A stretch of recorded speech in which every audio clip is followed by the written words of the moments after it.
উমৰাংচুৰ কয়লা খনিত শ্ৰমিকৰ সলিল সমাধিৰ আশংকা অসম চৰকাৰৰ AMDCৰ কয়লা খনিত ঘটিল অঘটন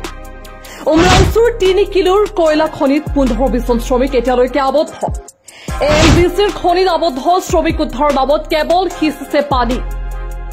চৰকাৰী পক্ষে জড়িত থকাৰ সন্দেহ প্ৰকাশ কৰিছে দল সংগঠনে উমৰাংচুৰ 3 কিলোৰ এক কয়লা খনিত আজি কেইবাদিন ধৰি 20-25 জন শ্ৰমিক আবদ্ধ হৈ আছে সোমবাৰে পুৱা 7 মান বজাত সংঘটিত হোৱা এই ঘটনাৰ পিছত উদ্ধাৰ কাৰ্যৰ নামত কেৱল কয়লা খনিৰ ভিতৰত জমা হোৱা পানী খিচি আৰু টুইট কৰি দায়িত্ব সামৰাৰ অভিযোগ উত্থাপন হৈছে কোনো NDRF SDRF সেনা নোহোৱাকে কেৱল আৰক্ষীৰ কেইজনমান বিষয়াৰ নেতৃত্বত উদ্ধাৰৰ নামত পানী সিঁচা অভিযান চলিছে উমৰাংচুৰ পৰা 25-30 কিলোমিটাৰ নিলকৰ আসাম কুৱেৰীৰ কালামাটিৰ 19 নং কয়লা খনিত সংঘটিত হৈছে এই ঘটনা 300 মিটাৰ দ আছিল কয়লা খনিটো তাৰে 100 মিটাৰ পানীৰে ভৰি পৰে প্ৰায় 20-25 জন শ্ৰমিক কয়লা খনন কাৰ্যত ব্যস্ত আছিল কয়লা খনিটোৰ ভিতৰত কিমানজন শ্ৰমিক আবদ্ধ হৈ আছে তাৰো কোনো হিচাপ নাই বিভাগীয় কৰ্তৃপক্ষৰ হাতত ঘটনা সংক্ৰান্তত আমচু হুজাই জিলা সমিতিৰ সভাপতি কবিৰ আহমেদ লস্কৰে চৰকাৰক জগৰীয়া কৰাৰ লগতে 10 লাখ টকাৰ এককালীন সাহায্য শ্ৰমিকৰ পৰিয়ালক আগবঢ়োৱাৰ কথা উল্লেখ কৰে উমৰাংচুৰ যি ঘটনা অত্যন্ত হৃদয়বিদাৰক ঘটনা অত্যন্ত দুখ লগা এক পৰিৱেশ আৰু এই ধৰণৰ ঘটনাৰ পিছত পৰিয়ালৰ লোকসকলৰ যি অৱস্থা দেখিছো আমি অত্যন্ত মৰ্মান্তিক এক ঘটনা আমি দুখ পাইছো আৰু তেওঁলোকৰ দুখৰ আমিও সমভাগী হৈছো দেখা গৈছে যে এই যি কয়লাৰ খনিত যি ধৰণে এই শ্ৰমিকসকলে কাম কৰাত গৈ এই যি ঘটনা সংঘটিত হ'ব পাইছে এই ক্ষেত্ৰত আজিৰ দিন পৰ্যন্ত দুৰ্ভাগ্যজনক ঘটনা নিন্দনীয় ঘটনা যে আজিৰ দিন পৰ্যন্ত শ্ৰমিকৰ সংখ্যা কিমান বিভাগীয় কৰ্তৃপক্ষই হওক বা সেই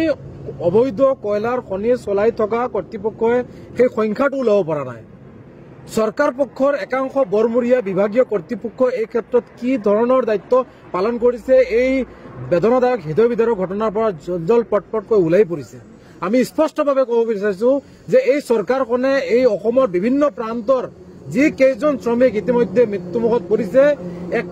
একমুখে কম যে এই চৰকাৰখনে এই শ্ৰমিকসকলক হত্যা কৰিছে আৰু এই ধৰণৰ যি পৰিকল্পিত হত্যা বুলি ক'ব লাগিব অবৈধভাৱে এই খনন প্ৰক্ৰিয়াত এই যি ধৰণে খনন কৰিছে আৰু শ্ৰমিকসকলে কাম কৰিবলৈ ভিতৰত যোৱাৰ পিছতো কোনো ধৰণৰ সুব্যৱস্থা নাই শ্ৰমিকসকলে বিপদৰ সময়ত ওলোৱাৰ ক্ষেত্ৰত গতিকে এই অবৈধ খনন কাৰ্য বন্ধ হ'ব লাগে সমগ্ৰ বিষয়ৰ ওপৰত উচিত তদন্ত হ'ব লাগে উপযুক্ত ক্ষতিপূৰণ দিব লাগে যিসকলক ইতিমধ্যে মৃত্যুমুখত পৰিছে আৰু অন্যান্য যিসকল আছে অতি শীঘ্ৰে এই লোকসকলক